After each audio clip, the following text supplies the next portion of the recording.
बिस्मिल्लाहिर्रहमानिर्रहीम एंड अस्सलाम वालेकुम स्टूडेंट्स। आज से हम स्टार्ट करेंगे क्लास 11th की मैथमेटिक्स और इसका चैप्टर नंबर 2। चैप्टर नंबर 2 में से हम एक्सरसाइज 2.4 करेंगे। सबसे पहले हम इसका क्वेश्चन नंबर 1 करते हैं। क्वेश्चन नंबर 1 में कहा गया है write the converse inverse and contrapositive of the following condition. Question number 1 में हमें ये जो तमाम पार्ट्स दिए गए हैं हमने इन सब का कन्वर्स इनवर्स और कंट्रापॉजिटिव फाइंड करना है। तो सबसे पहले हम पार्ट 1 देखते हैं। पार्ट 1 है नेगेशन P इम्प्लाइज Q। इसका हमने पहले कन्वर्स फाइंड करना है। ये कन्वर्स कैसे फाइंड करते हैं ये प्रीवियस वीडियोज़ में हमने डिटेल में पढ़ा था। कन्वर्स में ये जो सेकंड टर्म होती है इसको पहले लिखा जाता है और इम्प्लाइज लगाकर ये जो होती है फर्स्ट टर्म इसको बाद में लिखा जाता है। तो ये इसका कन्वर्स फाइंड हो गया। इसके बाद इनवर्स कैसे फाइंड करते हैं। इनवर्स में ये इनके साइन हम चेंज कर देते हैं। ये नेगेशन P है तो ये बन जाएगी P इम्प्लाइज, ये Q है तो ये बन जाएगी नेगेशन ऑफ Q।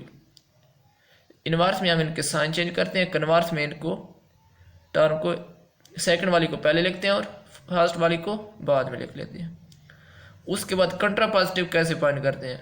कंट्रापॉजिटिव में सबसे पहले ये जो सेकंड टर्म है इसको पहले लिखेंगे, इम्प्लाइज लगाएंगे और ये जो P है इसको बाद में लिखेंगे और इसके बाद इनके हम साइन चेंज कर देंगे।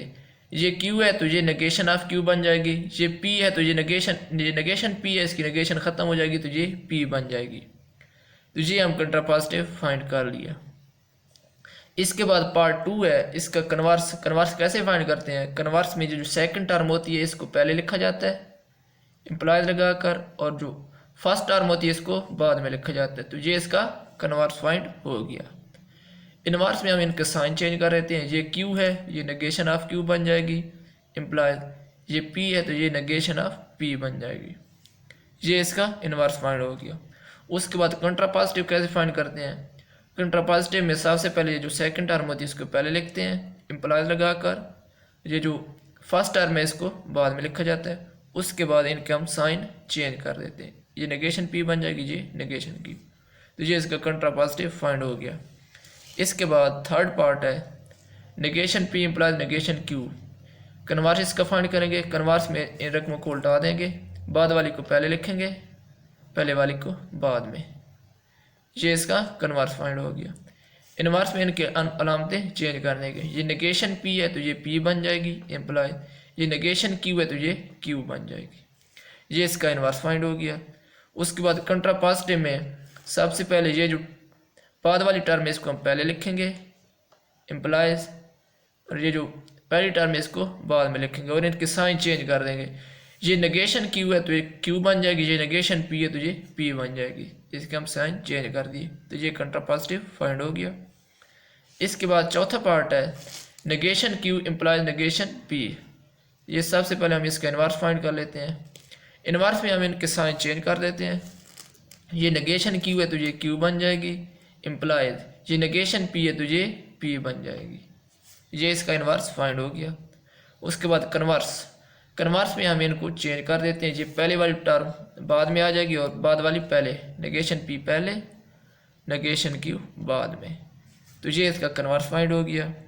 उसके बाद कंट्रापॉजिटिव में बाद वाली टर्म को पहले लिखेंगे इम्प्लाइज और जो पहले वाली टर्म है इसको बाद में और इनके हम साइन चेंज कर देंगे।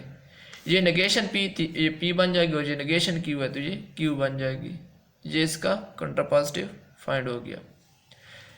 तो ये क्वेश्चन नंबर 1 इसके हमने तमाम पार्ट सॉल्व कर लिए। इसके बाद क्वेश्चन नंबर 2 है।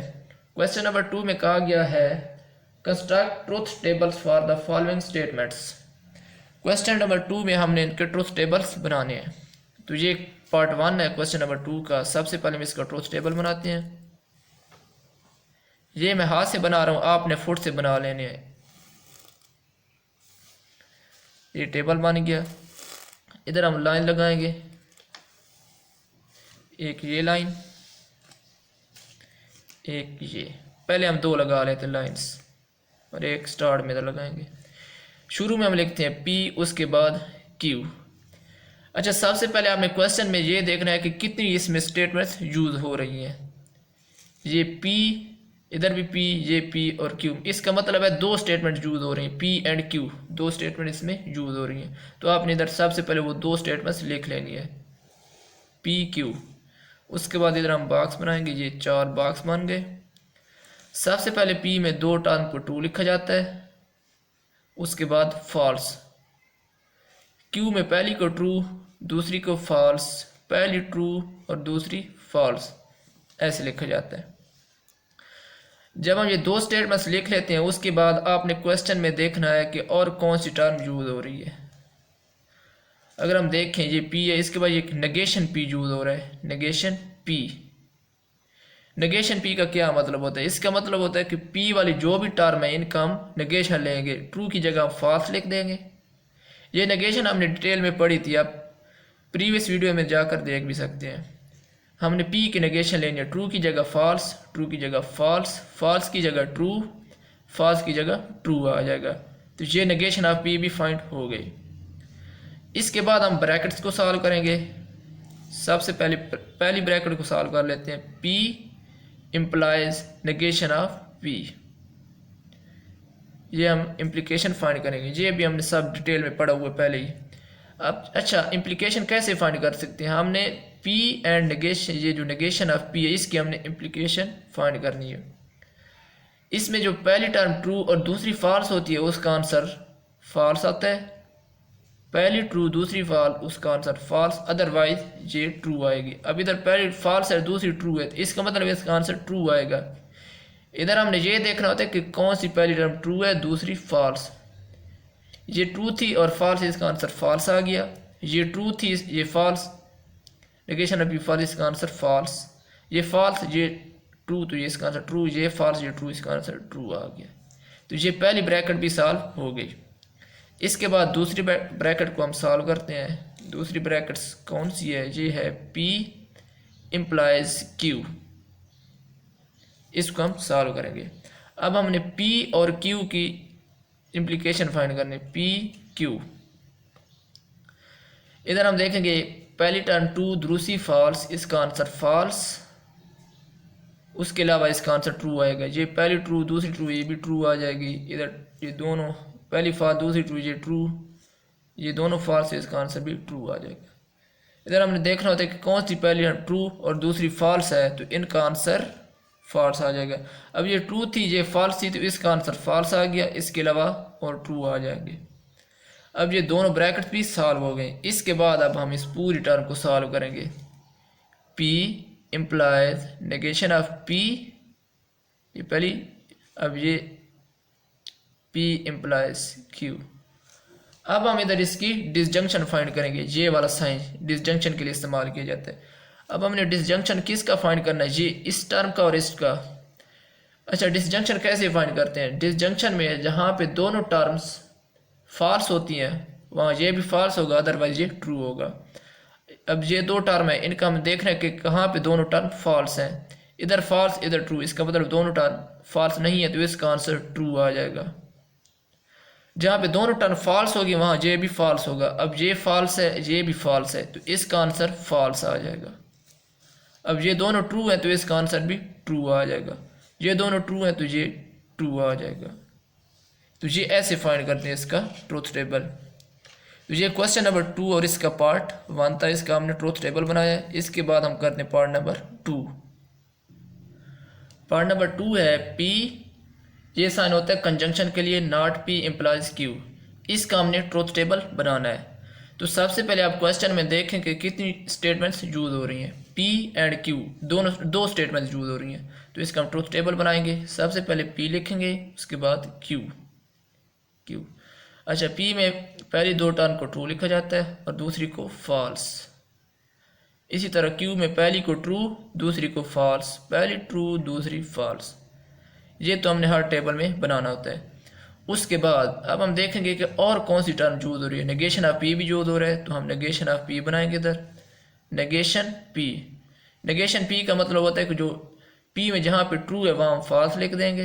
इधर ट्रू था, हम फॉल्स लिख देंगे। ये ट्रू है, फॉल्स, ये फॉल्स की जगह हम ट्रू लिख देंगे, फॉल्स, इधर ट्रू, नेगेशन P ट्रू हो जाएगी। तो ये सॉल्व हो गया। इसके बाद हम ब्रैकेट्स को सॉल्व करेंगे। एक ही ब्रैकेट है, ब्रैकेट में है P कंजंक्शन नॉट P। इस ब्रैकेट को हम सॉल्व करेंगे। अब हमने ये P and negation of P के हमने कंजंक्शन फाइंड करनी होती है। कंजंक्शन कैसे फाइंड कर सकते हैं? कंजंक्शन हम ऐसे फाइंड कर सकते हैं कि जहाँ दोनों टर्म ट्रू होगी वहाँ ये भी ट्रू होगा, अदरवाइज ये फॉल्स होगा। अब हमने P और नॉट P में देखना है कि कहाँ पे दोनों टर्म ट्रू है। अगर हम शुरू में देखें ये ट्रू है ये फॉल्स है, ये दोनों ट्रू नहीं है, तो इसका मतलब इसका आंसर फॉल्स आ जाएगा। इसी तरह दूसरे नंबर पर देखें ये ट्रू है, P ट्रू है, नेगेशन ऑफ P फॉल्स है, तो इसका आंसर भी फॉल्स आ जाएगा क्योंकि ये दोनों ट्रू नहीं है। इसी तरह तीसरे नंबर पर ये फॉल्स है ये ट्रू है, दोनों ट्रू नहीं है, तो इसका आंसर फॉल्स आ जाएगा। ये फॉल्स है और ये ट्रू है, ये दोनों ट्रू नहीं है, तो इसका आंसर भी फॉल्स आ जाएगा। तो ये हमने ब्रैकेट को सॉल्व कर लिया। इसमें हमने इनकी कंजंक्शन फाइंड करनी थी P और नेगेशन ऑफ P की। इसके बाद हम इस पूरी टर्म को अब सॉल्व करेंगे। P conjunction not P implies Q। अब हमने ये वाली टर्म, ये जो P कंजंक्शन नॉट P और ये Q है, इसकी हमने कंडीशन फाइंड करनी है। अब इसमें पहली टर्म ये वाली है, ये जो ब्रैकेट में लिखी हुई ये पहली टर्म है और Q सेकंड टर्म है। ये कंडीशन कैसे फाइंड कर सकते हैं? कंडीशन में अगर पहली टर्म ट्रू दूसरी फॉल्स होगी तो ये फॉल्स होगी, इसके अलावा ये ट्रू होगी। अगर हम देखें तो इधर कोई पहली टर्म ट्रू नहीं है, तो इसका मतलब है इस पूरी टर्म का आंसर हर जगह पे ट्रू ही आएगा। True true true. ये अब ट्रू ट्रू क्यों आया? क्योंकि जब हम कंडीशन फाइंड करते हैं तो इसमें पहली टर्म ट्रू होती है और दूसरी फॉल्स होती है। जब पहली टर्म ट्रू नहीं है तो इसका मतलब है इसका आंसर ट्रू आएगा सब जगह पे। तो ये क्वेश्चन नंबर 2 का और उसके पार्ट 2 का ट्रुथ टेबल है। इसके बाद हम करते हैं पार्ट नंबर 3। पार्ट नंबर 3 है नेगेशन P इम्प्लाइज Q, ये by conditional P conjunction not Q। इसका हमने ट्रुथ टेबल बनाना है। तो सबसे पहले हम देखेंगे कि इसमें कितनी स्टेटमेंट्स यूज हो रही हैं। P एंड Q दो स्टेटमेंट यूज हो रही हैं, तो इसका हम ट्रुथ टेबल बनाते हैं। सबसे पहले हम P, उसके बाद Q। इधर हम बॉक्स बनाएंगे, ये बन गया। अब P में पहली दो टर्म ट्रू लिखी जाती हैं, उसके बाद फॉल्स। Q में पहली ट्रू, दूसरी फॉल्स, तीसरी को ट्रू, फिर चौथी को फॉल्स लिखा जाता है। ये बन गई। उसके बाद हम देखेंगे क्वेश्चन में कि इसके अलावा कौन सी टर्म यूज हो रही है। ये अब नेगेशन ऑफ Q यूज हो रहा है। इधर हम नेगेशन Q बना लेते हैं। नेगेशन ऑफ Q का क्या मतलब है? इसका मतलब है कि Q में जहाँ पे ट्रू है उसकी जगह हम फॉल्स लिखेंगे, जहाँ फॉल्स है उसकी जगह ट्रू, जहाँ ट्रू है उसकी जगह फॉल्स, और जहाँ फॉल्स है इसकी जगह ट्रू लिखेंगे। तो ये नेगेशन ऑफ Q फाइंड हो गई। इसके बाद हम ब्रैकेट्स को सॉल्व करते हैं। पहली ब्रैकेट है P इम्प्लाइज Q। पहले ये ब्रैकेट सॉल्व करते हैं, उसके बाद इस ब्रैकेट की हम नेगेशन अगले स्टेप में लेते हैं। P इम्प्लाइज Q, ये कंडीशन है। कंडीशन में हम ये ऐसे फाइंड कर सकते हैं कि जहाँ पहली टर्म ट्रू दूसरी फॉल्स, वहाँ ये फॉल्स, अदरवाइज ये ट्रू होगी। अब यहाँ पहली टर्म ट्रू थी दूसरी फॉल्स थी, तो इसका आंसर फॉल्स आ गया। इसके अलावा ये अब ये ट्रू है, ये ट्रू है, इसका आंसर फॉल्स नहीं आएगा, इसका आंसर ट्रू आएगा। इधर भी ट्रू आ जाएगा और इधर भी ट्रू आ जाएगा। तो ये हमने P इम्प्लाइज Q फाइंड कर लिया। पहली ब्रैकेट सॉल्व हो गई। अब इस ब्रैकेट की हमने नेगेशन लेनी है, negation of P implies Q। इस पूरी ये जो हमने ब्रैकेट सॉल्व की इसकी हमने नेगेशन लेनी है। नेगेशन का क्या मतलब है? जहाँ पे ट्रू है उसकी जगह फॉल्स, जहाँ फॉल्स है उसकी जगह ट्रू आ जाएगा, जहाँ ट्रू है उसकी जगह फॉल्स, ट्रू की जगह फॉल्स। ये इसकी नेगेशन फाइंड हो गई। उसके बाद हम दूसरी ब्रैकेट को सॉल्व करते हैं। दूसरी ब्रैकेट है P conjunction not Q। P और नॉट Q की हमने कंजंक्शन फाइंड करनी है। P कहाँ पे है? ये P है और नॉट Q ये है। P एंड नॉट Q की हमने कंजंक्शन फाइंड करनी है। कंजंक्शन कैसे फाइंड कर सकते हैं? इसमें जहाँ दोनों टर्म ट्रू होती हैं उसका आंसर ट्रू होता है, उसके अलावा ये फॉल्स बन जाएगी। सबसे पहले हम देख लेते हैं कि P और नॉट Q कहाँ पे दोनों ट्रू है। ये ट्रू है, ये फॉल्स है, ये ट्रू है, ये भी ट्रू है। ये इस जगह पे दोनों ट्रू हैं, तो इसका आंसर ट्रू आ जाएगा। अब ये फॉल्स, ये फॉल्स, इसके अलावा और हर जगह पे इसका आंसर फॉल्स आ जाएगा। कंजंक्शन में सिर्फ ये देखना होता है कि कहाँ पे दो टर्म ट्रू हैं, जहाँ दोनों ट्रू होंगी उसका आंसर ट्रू आ जाएगा, वरना इसके अलावा इसका आंसर फॉल्स होगा। अब ये दोनों ब्रैकेट भी सॉल्व हो गए। इसके बाद हम इस पूरी टर्म को सॉल्व करते हैं। नेगेशन P इम्प्लाइज Q, ये जो डबल एरो होता है ये बाई कंडीशनल के लिए इस्तेमाल किया जाता है, P कंजंक्शन नॉट Q। अब हमने इन दो स्टेटमेंट्स की बाई कंडीशनल फाइंड करनी होती। बाई कंडीशनल कैसे फाइंड की जाती है? बाई कंडीशनल हम ऐसे फाइंड करते हैं कि जहाँ दोनों टर्म सेम होगी उसका आंसर ट्रू आएगा, वरना इसके अलावा उसका आंसर फॉल्स होगा। अब देखें ये नॉट P इम्प्लाइज Q, ये पहली टर्म है और दूसरी है P कंजंक्शन नॉट Q, ये पहली और ये दूसरी, ये पहली फॉल्स दूसरी भी फॉल्स है। इसका मतलब है ये दोनों टर्म सेम है तो इसका आंसर ट्रू आ जाएगा, क्योंकि बाई कंडीशन में यही देखना होता है कि जहाँ दोनों टर्म सेम होगी उसका आंसर ट्रू आ जाएगा, वरना इसके अलावा इसका आंसर फॉल्स होगा। अब ये पहली ट्रू है दूसरी भी ट्रू है, ये दोनों टर्म सेम है तो इसका आंसर ट्रू आ जाएगा। ये पहली फॉल्स है दूसरी भी फॉल्स है, इसका मतलब ये दोनों टर्म सेम है तो इसका आंसर ट्रू आ जाएगा। ये पहली फॉल्स है दूसरी फॉल्स है, ये दोनों टर्म सेम है तो इसका मतलब इसका आंसर भी ट्रू आ जाएगा। तो ये हमने इसका ट्रूथ टेबल बना लिया। ये था क्वेश्चन नंबर 2 और इसका पार्ट 3। तो आज की इस वीडियो में हमने किया है क्वेश्चन नंबर 1 और क्वेश्चन नंबर 2। इंशाल्लाह नेक्स्ट वीडियो में हम क्वेश्चन 3, 4 और 5 भी करेंगे। तो आज का ये लेक्चर ख़त्म हुआ। Okay students, thank you for watching and अल्लाह हाफिज़।